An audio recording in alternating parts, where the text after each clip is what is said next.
In today's economy, more people than ever are looking to buy and sell businesses. But how do you do it?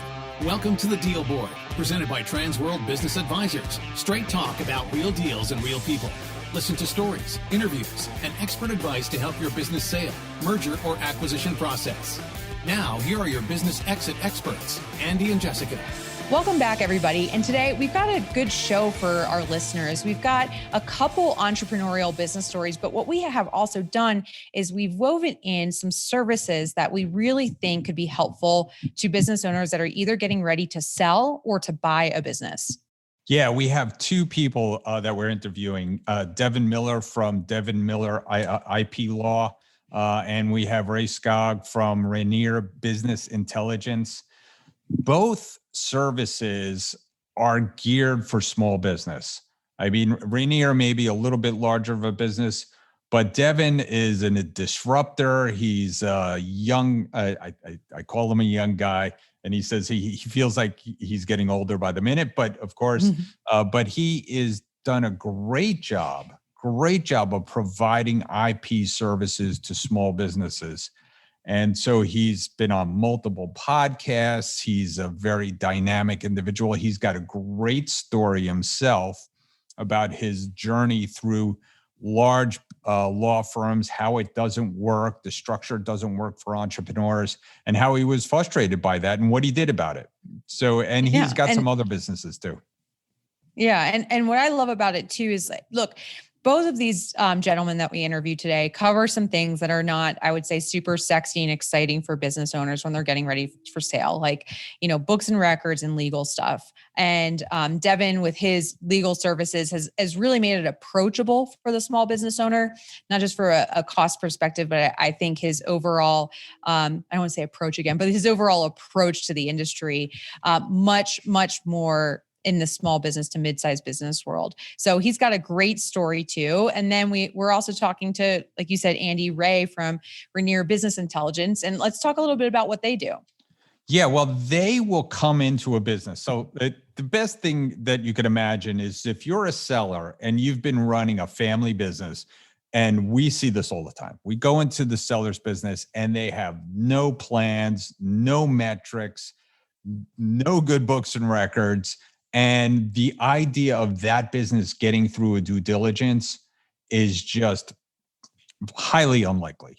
And we throw up our hands because that's not what we do. We can't stop what we're doing when we're doing deals to go back, dive into that business, and try to come up with reports and systems and information that'll be valuable to a buyer. And that's what Ray does. Yeah. And again, a really good story.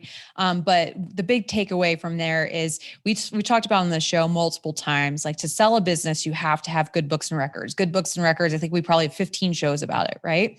But if you're sitting in the position where you don't have that, or it's overwhelming for you to start, there are companies out there that can help you get to that point. You don't have to throw up your hands and think your business isn't sellable, or just take your chances in a due diligence process without the required reports.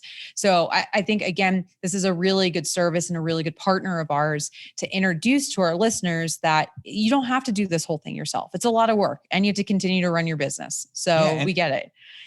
Yeah, on the buy side, this would even be, this is really focused toward the buyer to get the performance reports, do the due diligence.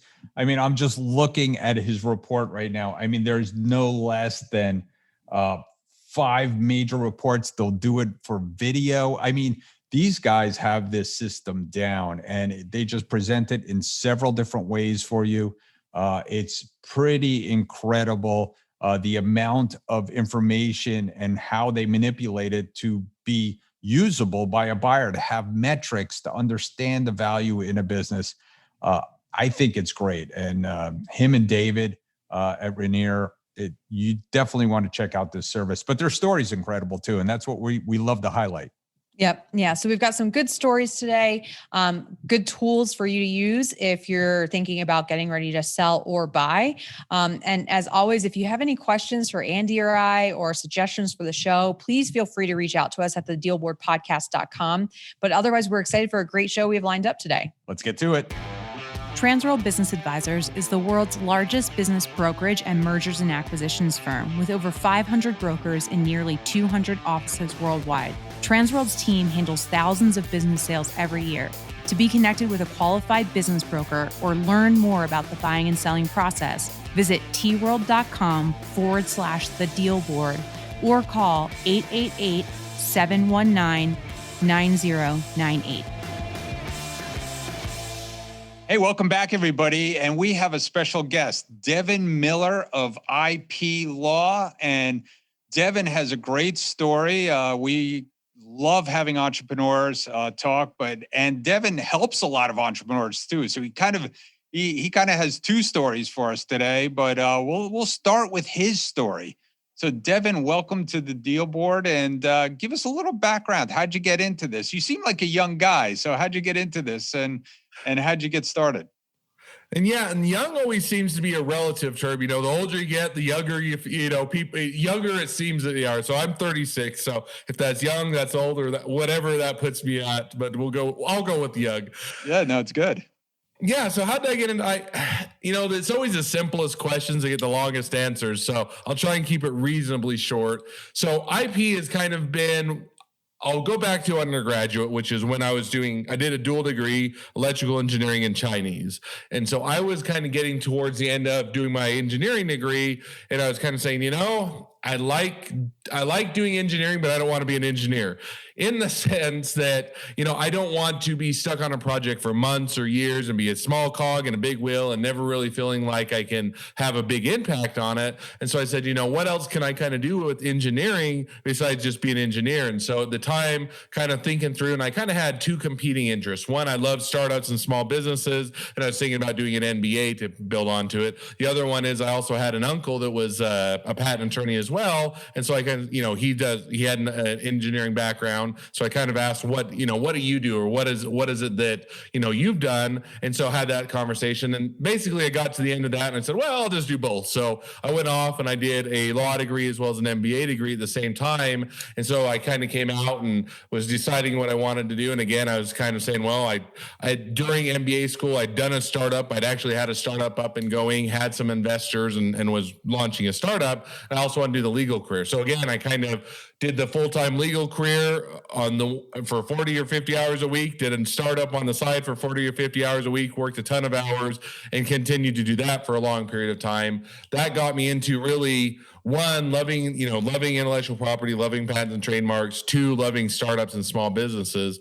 Now, fast forward, after working for some large law firms and a lot of, working for some name recognized and Amazon and Intel and others, decided I'm going to start my own law practice, which is Miller IP Law, where we focus on just doing, we do have a few larger clients, but primarily doing startups and small businesses, from the sense that those are the funnest clients. Those are the ones that you get to, have the impact. They're excited, they're kind of that one shot, it's their baby. And you're really not just, a small cog in a big company's will or patents, but you're saying, hey, we're going from the ground up. Let's see how we can help you build and protect this. So don't know, that was a long answer to a short question, but that gives you a little bit of a background. No, that's great. That's great. So tell us what you do for your clients. Tell us what, how business is going and what are you seeing out there, but tell us what you do first. Yeah. So I'll answer the one of the questions first, which is how is business going? And, in a weird way, it's going better than it was when COVID and lockdown started. And part of that was we were really positioned well back in. When I started Miller IP Law, I said, I don't want to just be a local law firm. I don't just want to service a local clientele. Startups and small businesses are across the U.S., and where patents and trademarks are federal law, we can do it in all 50 states. We don't have to just be barred in one state. So I said, well before the pandemic, I said, let's set it up that we can work with anybody across the U.S. And so now as you go into COVID and lockdowns and pandemics and everything else, looking at it and saying, Well, people are less likely to go into law firms. They're less likely to want to go downtown or to the high rise or anything else. And so they're expanding their scope of where they're looking for services to just beyond who's the local person. And that's been a blessing for us in the sense that we've actually been able to expand who we help and who we service. And then you asked a little bit more in general, what do we do for startups and small businesses, which is, we focus, a lot of what we do is on the patents and trademarks, which is delineating. Patents are for invention, something that does something that has utility, a functionality. And trademarks are for brands, so you have a brand you want to protect, whether it's the name of a company, name of a product, logo, catchphrase, those type of things. So we do a lot of that. We also do business formations, which is kind of helping you to get your business set up so you're protecting your personal assets before you start selling stuff, as well as we do some NDAs and what are called CIAs to make sure that you protect yourself as you have employees and you expose it out. So it's really kind of whatever it helps to get a startup and a small businesses protected, and as they grow, make sure that they grow right. That's what we're here to do. Right. And as you said, it's so important for businesses. We've talked about IP and trademark, and it seems I loved what you said, that setting them up right, because we talk about businesses, and even here at Transworld, we wind up selling a lot of existing businesses, and you would be shocked that when people go to sell, that they don't have their IP set up correctly or never protected it. So it's never a bad time to call Devin and to make sure that you got it straight.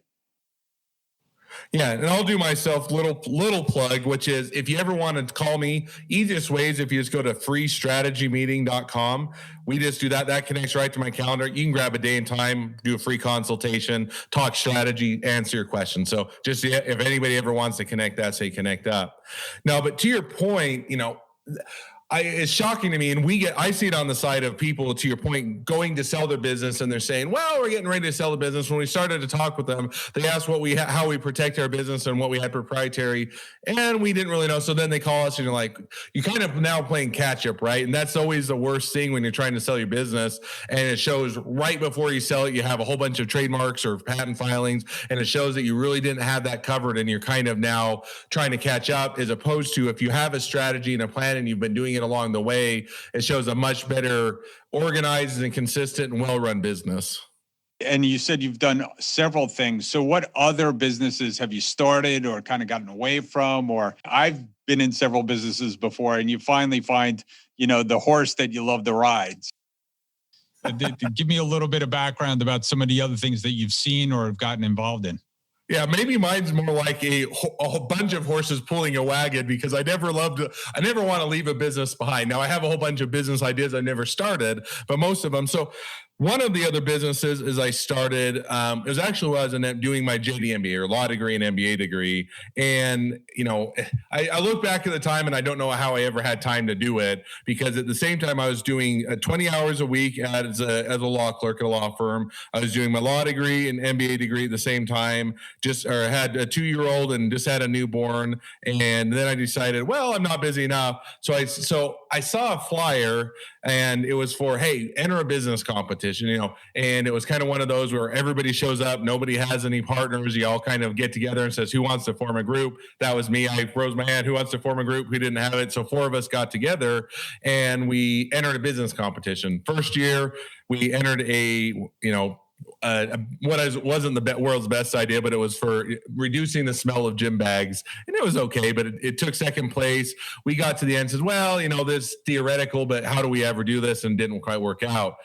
Come around the next year, we were all juniors at that time and coming to seniors. We said, hey, what do we want to do? And so we came up with some crazy ideas. One was a self-packing box that, again, never would have really worked, but it sounded really cool.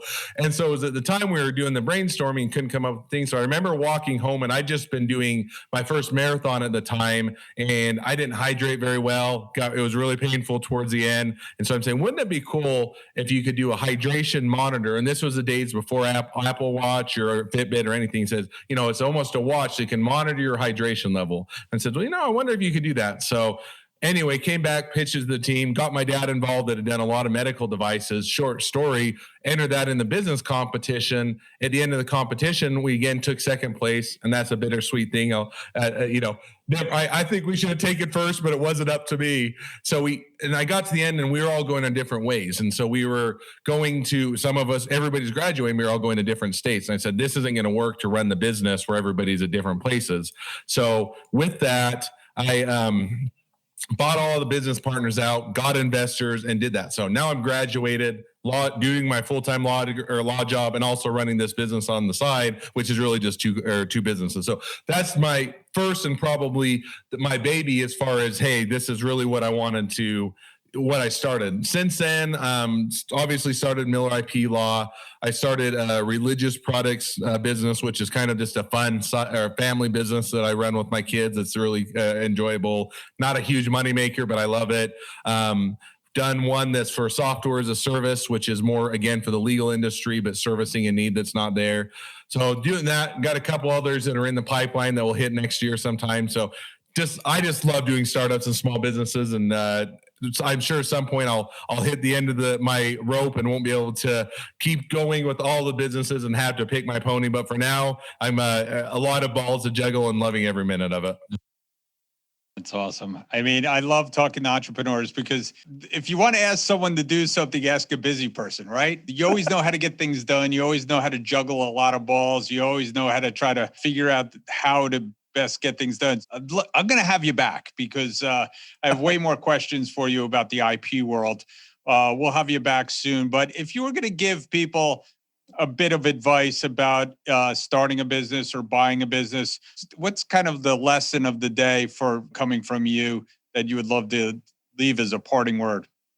Yeah, for me, whether it's starting and or selling, because really how you start sets you up for selling, right? You should really be either when you start your business, and I'll get to the answer to your question, but you should be contemplating, hey, is this a business I want to be in for 20 years or 30 years with the rest of my career? Or, hey, am I really setting this up for a 5-year exit and I'm just going to drive the value in and then I'd like to retire or go do something else? Because that kind of positions your business different.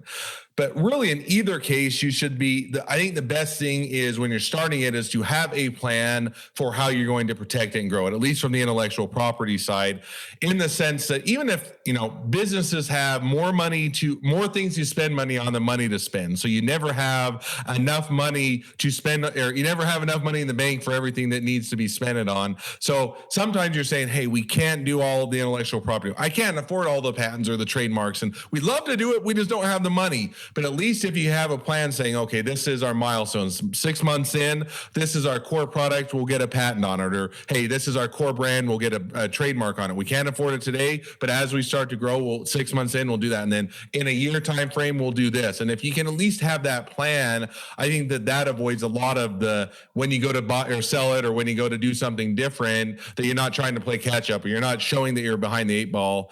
And, half the time, not, I don't know, half time, but a good amount of time, you'll have people that, come in and say, hey, I went to an investor, I went to a venture capitalist or somebody that went to acquire us, and they asked us about our intellectual property, and I didn't really know how to answer. And first of all, that's never a good answer. And half the time the investor or the person's can buy it says, well, they don't know what they're doing next, kind of a thing. Right. But even then you're trying to say, how do we catch up? And then you have the uncomfortable conversation of sometimes you can't catch up, or it's a lot more expensive or difficult. So with all that said, have a plan, strategize as to how you're going to go about it. Even if you can't afford it all today, figure out where that fits in with the rest of everything.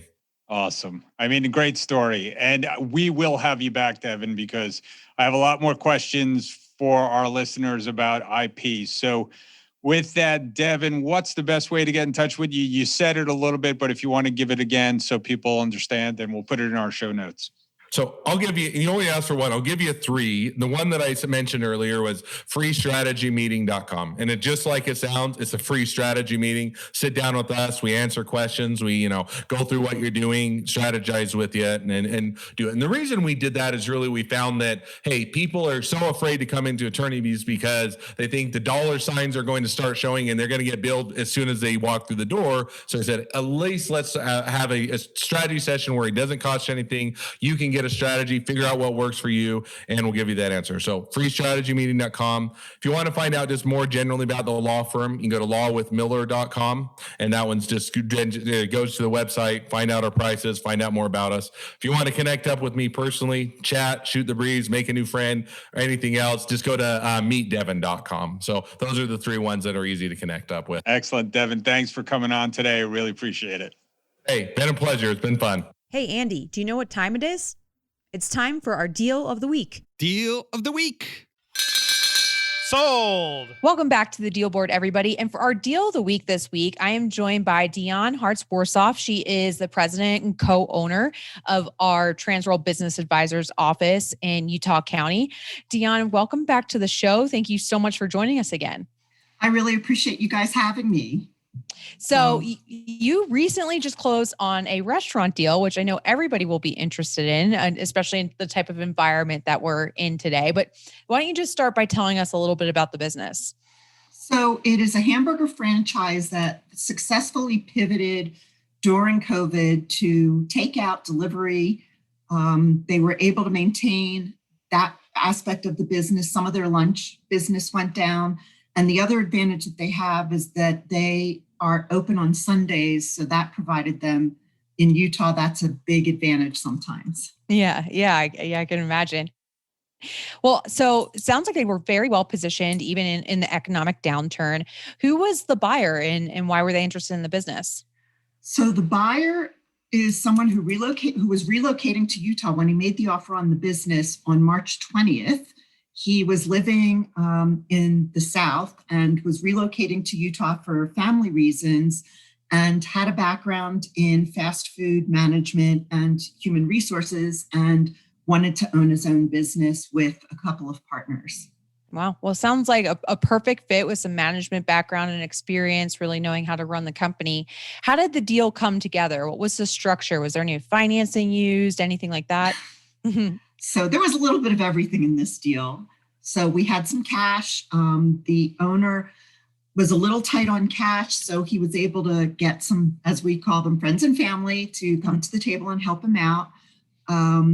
Even with that, we worked on getting an SBA loan, and there's also a seller note component to the transaction. But the SBA loan was the part that was the longest, as you can imagine.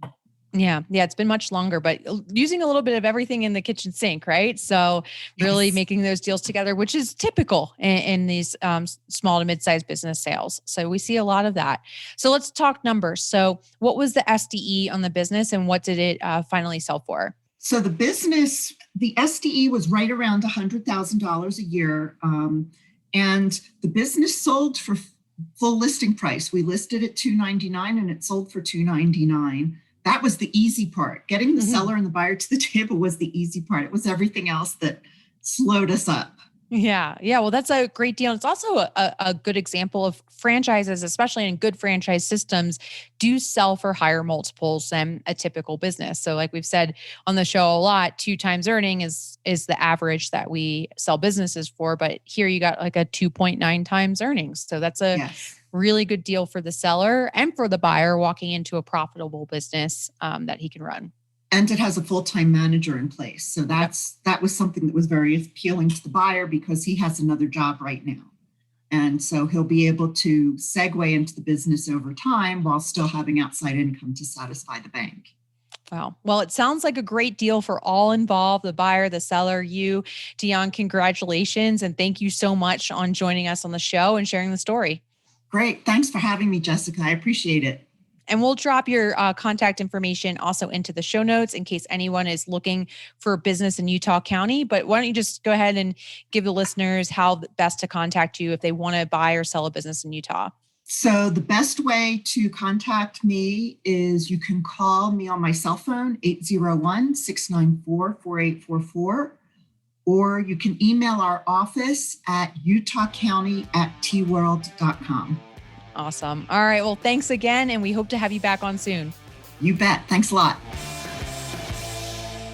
Hey, welcome back, everybody. And we are with Raymond Skaug from Rainier Business Intelligence. And welcome, Ray. We love having our partners on the show, and Rainier is one of our great partners at Transworld.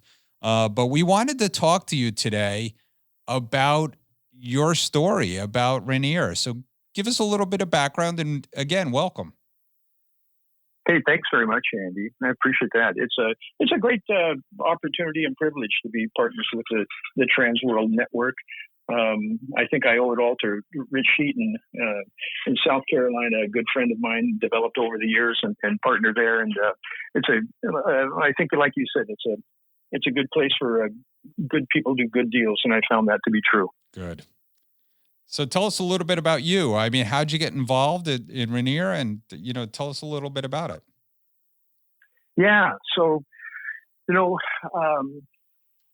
we are the storytellers of the great American small business. And we've kind of developed that place by moving from the end of the buy-sell transaction and wanted to get closer up to the top of the action or the tip of the action. I came from a lending background of small business, financing, and thought, there's a better way to bring information and help with financing rather than doing it the last minute. So we invert the curve. We provide high quality information at the early stage. And that makes a great partnership with the business broker, who is really the tip of the spear, the head of the project, who's out there hunting and gathering projects and putting sellers and buyers together. And so our information helps business brokers do their job really well. And as a result, we get to provide information or do things that we like to do, which is financial analysis. And we do it at an early stage where we give people insight so that they have the power to decide and act when they need to decide and act. So it's just, that's kind of our marketing approach. It said, we'd rather be at the beginning of the project than the end of the project. And so how we got there kind of came from experience and education. When I was a younger man, I operated some of our family businesses, and the myth of the E-myth is very true, that you're so busy working in your business that you don't have time to work on your business. Later in life, I went back to get my MBA, and I was making a transition at the time, but just a personal transition for me, Andy, from a nonprofit role back into the industry. And I went back and got my MBA, and I fell in love with managerial finance. A gentleman named Roger Bussey from Pacific Continental Bank out in Washington, where I was from, and where I was at the time, and that education combined with my experience gave me the ropes to, if you will, take my life to the next level. And so, we are a come alongside kind of team where we provide the financial insight to people who maybe are just too busy to be able to share the financial performance narrative, a seller, or maybe a buyer who hasn't done it before. So we gather information and make it very useful and helpful so that people can have the power to decide and act when they need to decide and act. That's our story. It's a great story. How long have you been in business? Oh boy, Andy, we've been doing this at Rainier almost 4 years. And I'd say we've been doing it 4 years, but it's really the culmination of probably 20 years where I'm building stuff that that we developed and learned in the mid 2005, 6, and 7. Right. And then you're just putting this stuff together that you grew up as a kid in a paint and glass shop working for AutoNag and Skaug, and learning the importance of cash flow. And so our marinara sauce has been simmering for a long time, my friend. And, I feel like it's a good family recipe. Yeah, it sounds like it. And I'll tell you, right, it's a breath of fresh air, right? We always tell sellers, that, their value is really locked up in their processes and their financials. I have a speech, the top 12 ways to make your business more valuable, and 3 of them are getting your financial house in order, just having good books and records. So you are, right on when it comes to people, are working on their business. Of course, I love the E-Myth, recommend it all the time. Working on their business, working in their business instead of working on their business. And if you're going to go to sell, that is the time absolutely to try to capture all that. And if you have a little bit of time, which, as you know, very few people do, people call you and expect you to sell it tomorrow. And they wait till the last minute to do all these things. But if they just spent a little time and money and captured all this, they would get it back as a multiple of. Oh, absolutely. Having good financial information or being able to share the financial performance story, which is a world of difference between giving somebody a pile of tax returns and financial statements. Sharing the financial narrative in a way that people can understand is worth a lot of money. I mean, that adds, that's worth $50,000. It's $100,000. When you minimize risk of cash flow, certainty increases and value increases. And getting that narrative out is so important, because when all of the due diligence is done, or when the primary due diligence is done, is at the end of the buy-sell cycle, then underwriters have 4 hours to make a decision.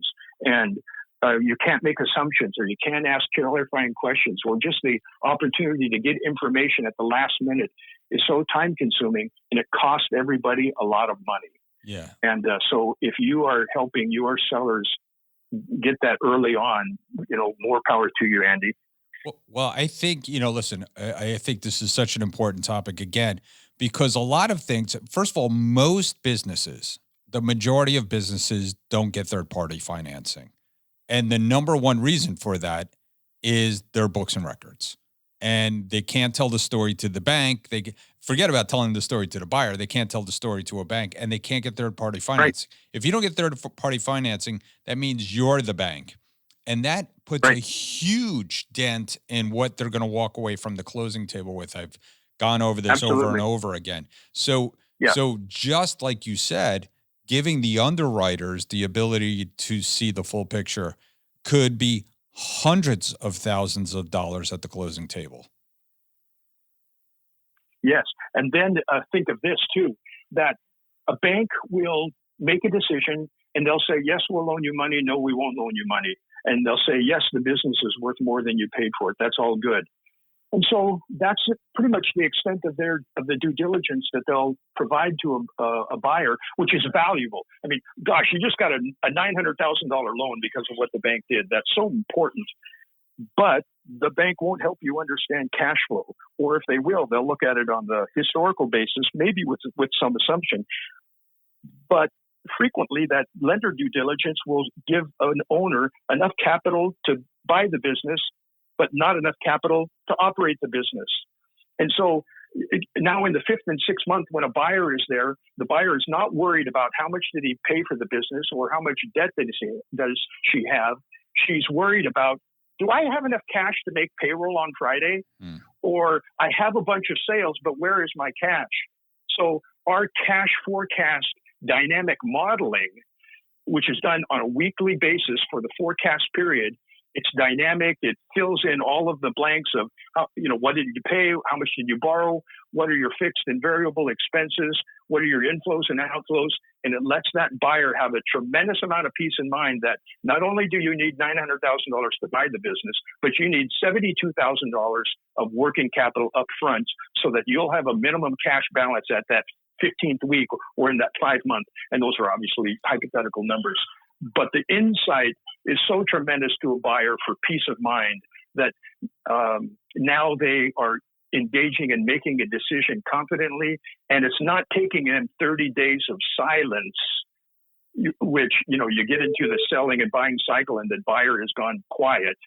because the buyer's trying to figure out things and they've never done it before. Maybe they've bought a business before, but most people haven't. And so a buyer is trying to figure this out, and all of a sudden nobody's hearing from them. Well, they're trying to translate, theoretical numbers into, how much money am I going to have at the end of the day? And our model gives that to them all up front, that it's dynamic and can accommodate many different changes. So yeah, that's powerful. Well, I think that adds a huge amount of value because, one of the things I always say is that business purchases, business investment in small businesses is still very undervalued. And the reason it's undervalued is because there's an inherent risk, or at least a perceived risk by the buyer community of buying a small business. And anything that a seller can do to minimize that risk or show the buyer that they have a minimized risk will increase the price in a business. So your service, again, can have its payback over. But even globally, even beyond that, which you just explained perfectly, the other dirty little secret in this whole process of selling a business, and we've said it here on the deal board several times, is most businesses that list don't sell.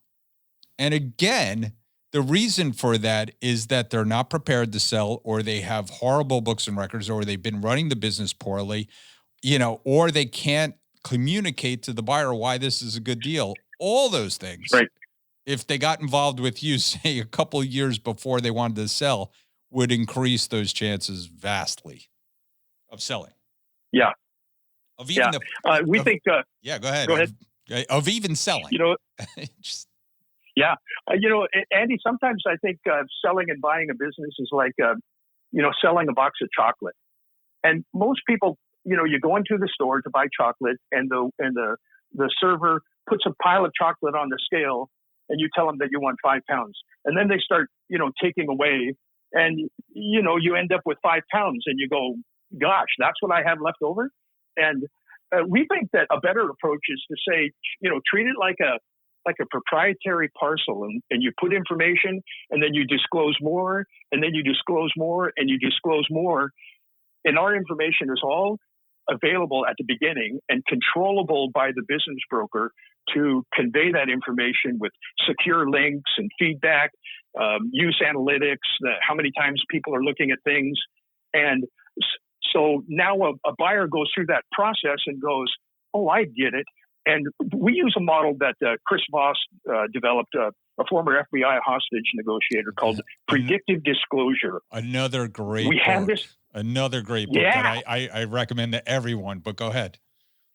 Yeah. So there's all this information that is available that a seller can provide. And then the broker is in control to say, now, as a buyer moves through the good faith, bona fide, non-disclosure buying cycle, the broker can convey this information.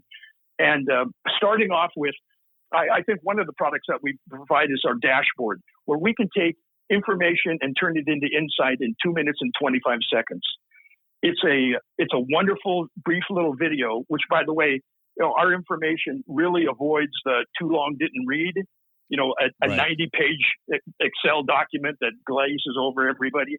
And it manages, or it avoids, what Professor Fotopoulos identifies as the fear of numbers, which many small business owners have. I don't know how to read the financial statement. Just tell me, do I have more cash than I owe? Do I have more cash to make my payables and so on? Or that's what the accountant is for. So the reports that we put out are available in PDF, video, web pages. All of this is available that, again, can be done in short 1-3 minute reads that really give a seller the opportunity to share the financial story and a buyer to digest it and make meaningful decisions. Wow. This is all great. And, this is why we partner with you. And if people are listening now and want to get in touch with you, what's the best way to do that? Sure. It's great to talk live with people. Our phone number, and I guess I'll give that now, 614-270-0609. And of course, our email, first initial, last name at rainierbi.com. That's great. All great stuff, Ray. Thank you so much for coming on today. We could talk all day and we'll have you on again, I'm sure, when we go over some other subjects, but this was a perfect primer. Thank you so much. Oh, thank you very much. We'll have to have it with a pasta dinner next time. Yes, when we're all together again. Thank you. Thank you. Hey, Jessica, you know what time it is? Money time? Almost. It's time for listing of the week. Hey, welcome back, everybody. And it is listing of the week. And we have Chip Redmond from Transworld Business Advisors of Central Florida. And, you know, people always ask us for businesses that are scalable, that they're online, that they're relocatable. And here we go. We got one. So, Chip, welcome. And why don't you give us a little background to what you got? Thanks, Andy. I appreciate you having me on today. Yeah, so I have an e-commerce business that's basically focused in the automotive aftermarket, but for performance and racing parts. These guys kind of focus on Mazda and Ford products. And, this is one of those deals where you can run it out of your garage with high profit margins. Right. Well, people love businesses like this. And, certainly a lot of people out of work, certainly a lot of people graduating from college looking for a business to start. This is a nice one. So once you get, how much are they asking? How much money is it making now? They are currently asking $290,000. They had a seller's discretionary earnings of only $30,000, but there's $225,000 in inventory. The beauty part is this, we're talking, 70% margins on these products. It's pretty amazing. Right. And it's been growing, right? Yeah. Year after year. They started in 2008. It was kind of a little startup. This guy has a passion for racing and cars, and, these tuner guys just really get into it. He started even designing and developing his own components. Pretty awesome. Right. So this could be a good little add-on for someone else who has an automotive type business. So Chris, what's the best way to get in touch with you if somebody wants to learn more? My email is chrisredmond@tworld.com, and you can always call me on my cell phone at 321-299-6867, and I'm happy to be able to help you. There you go. Relocatable business. Get it while it's hot. Thanks, Chip. Appreciate you coming on. Thanks, today. Andy. You guys have a great day. Thanks for tuning into the show today. If you like the podcast, share it with your friends on social media. And don't forget to subscribe and leave us a review on your favorite podcasting app. If you have questions, would like to appear, or have suggestions for topics for the show, get in contact with us through our website, thedealboardpodcast.com.